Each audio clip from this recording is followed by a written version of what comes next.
Thierry Lopez, Thierry Servan, Pascal Pichard, Dominique Andrew, Marie-Claude Boncassi-Padros, Jean Gauze, Loïc Garrido, Claudette Lelory, Daniel Costa, Jean Roméo, Marie-Reine Gilles,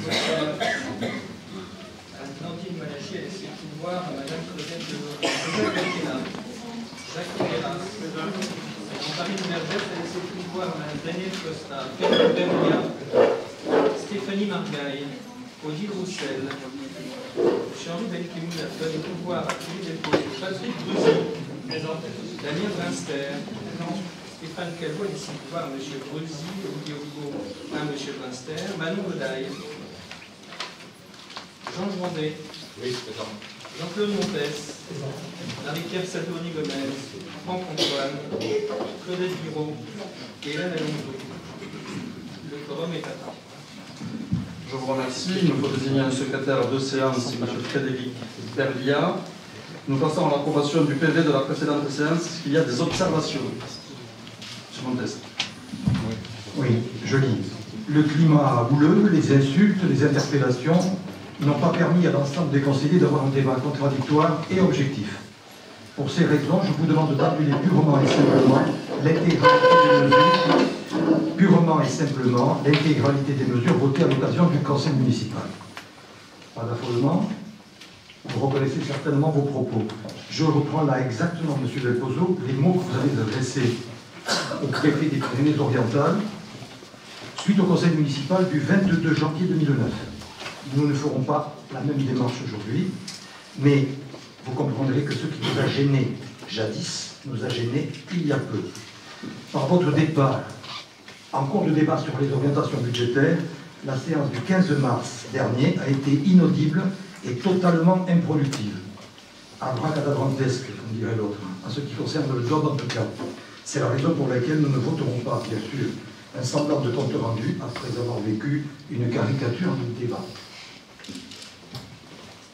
Je vous remercie. D'autres observations? Nous le mettons donc au vote ce procès-verbal. Qui vote contre? Qui s'abstient? Je vous remercie. Avant de passer à l'ordre du jour, j'ai reçu un courrier de M. Joindet me demandant de bien vouloir décaler l'ordre du jour et de porter le vote des taux, qui est le numéro 1, après le vote du budget. Je vais maintenir le vote des taux comme un premier point à être évoqué dans ce conseil municipal, parce que j'estime qu'il faut d'abord qu'il y ait effectivement un débat, et le public nombreux prouve que ça intéresse les gens, qu'il y ait un débat sur cette proposition d'augmentation des taux, qui nous permettra ensuite de savoir de quelle manne financière nous disposerons ou nous ne disposerons pas pour pouvoir établir le budget. Donc je maintiens l'ordre du jour tel qu'il a été établi. Des observations? Oui, on peut en faire une de bon sens, je crois. Je crois que la demande était logique. Nous voulions être positifs sur le budget. Nous estimons effectivement que les taux que vous allez voter, ou que nous allons voter en tout cas, peut-être, en tout cas que ces taux, de même d'ailleurs que les emprunts, sont des variables d'ajustement. Cela dépend, ce sont des conséquences simplement des choix à la fois d'investissement et de fonctionnement que nous allons faire dans le cadre du budget. Donc il est évident que si, lorsque nous verrons ensemble le budget, si les taux ont déjà été votés, il est clair que ça ne peut plus rien dire. Il faut d'abord voir, bien entendu, ce qui est retenu, puisqu'il s'agit de voter un budget. Il faut savoir ce qui est retenu de toutes les propositions que vous faites, peut-être voir également nos propres propositions, et ensuite, nous pouvons éventuellement voter les taux pour essayer d'équilibrer un budget, dans la mesure justement où il y a nécessité à l'équilibrer. Donc je ne vois pas du tout. Jusqu'à présent, nous ne l'avions pas demandé tout simplement parce que les taux étaient constants. Depuis quelques années, les taux étaient constants. Dans la mesure où les taux étaient constants, nous faisions bien entendu des budgets à taux constant. Donc il était inutile effectivement peut-être d'attendre que les taux soient votés, même si 2 ou 3 fois, je tiens à le signaler, nous avions proposé quand même de baisser ces taux. Nous estimions que nous pouvions le faire. Là, dans l'immédiat, je trouve que ce n'est pas de mon loi que de commencer d'entrée de jeu par asséner 7% d'augmentation, alors même que nous n'avons pas vu et que nous n'avons pas examiné parce que nous n'avons pas pu le faire bien sûr pendant le DOM. Vous en doutez, c'est pour cela que j'ai fait ma première intervention. Donc je crois qu'il n'est pas effectivement logique du tout, ni de bon sens. Et cela m'amènera à faire une intervention que j'aurais souhaité éviter. Donc je trouve que, actuellement, vous avez tort. Je vous demande, encore une fois, de passer par le vote du budget, par le vote des différents chapitres du budget, et nous verrons à ce moment-là si réellement nous avons besoin d'augmenter les taux et d'emprunter. Bien, vous avez entendu mes explications, elles valent ce qu'elles valent. Je considère qu'il vaut mieux voter les taux avant. J'entends également ce que vous me dites. Donc, nous abordons le point numéro 1, qui est le vote des taux d'imposition. Préalablement à l'exposé et au vif du sujet sur les taux en question, je crois qu'il est bon un petit peu de rappeler quelle est la situation de la commune et ce que cela veut dire très concrètement que de réévaluer les taux d'imposition. Il faut savoir que la dette de Saint-Cyprien, on peut très bien dire, cette dette, il nous parle toujours de la dette, il n'y a que ce mot à la bouche. Il y a une réalité, c'est qu'elle était de 55 millions, je passe sur les détails, en 2009, elle est aujourd'hui de 35 millions. Il faut savoir que cette dette absorbe 12,5% des impôts que paie le contribuable de Saint-Cyprien. Quand vous payez vos impôts à la commune, il y en a 12,5 qui sont affectés directement à la dette. Et le reste, au fonctionnement et bien évidemment à l'investissement, à tout ce qu'il y a à faire dans une commune.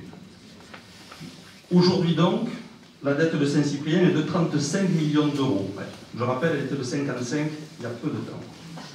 Si on la compare avec celle d'Argelès, parce que je vais donner quelques chiffres avec les deux communes qui nous entourent, Argelès, Canet, qui sont de sensibilités politiques différentes, qui sont aussi en termes de tourisme différentes. Nous sommes le plus proches en matière de fonctionnement et de type, de qualité de tourisme, de type de visiteurs. Nous sommes le plus près de Canet, sans qu'il n'y ait rien de péjoratif, que d'Argelès, parce qu'Argelès, c'est la station d'Europe où il y a le plus de camping, de clientèle, et donc un fonctionnement, des recettes, des contraintes qui sont différentes, mais voilà, on en a une d'un côté, l'autre de l'autre.